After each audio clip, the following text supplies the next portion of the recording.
শান্তি মেরে ফেলার জন্য আক্রমণ হয়েছে এবং এই এসপি ধৃতিমান ভট্টাচার্য উদয়ন গুহ ভাইপো অভিষেক ব্যানার্জির নির্দেশে করেছে। আমরা এর কাছে রিসিভ করিয়েছি পরেন বর্মন, নিখিল রঞ্জন দে এবং সুশীল বর্মনের উপর যে হামলা তার সিডিও জমা দিয়েছি আর রিসিভ করিয়েছি।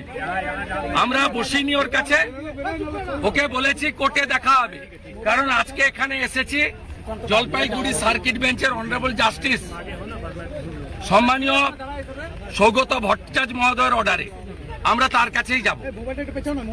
তার কাছে যাব, উনি বলছিলেন যে গাড়ি ভেঙেছে তাকে অ্যারেস্ট করা হয়ে গেছে। আরে অ্যারেস্ট তো উদয়ন গুহকে আগে করতে হবে।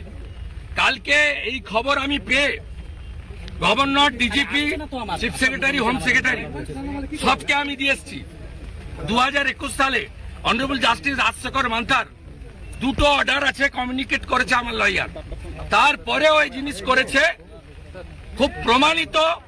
পুলিশ বিরোধী দলনেতাকে খুন করতে চেয়েছিল। খুনের মামলার প্রত্যক্ষ আসামি যদি উদয়ন গুহ হয়, পরোক্ষ আসামির নাম Dhritiman Bhattacharya, promotee WR IPS।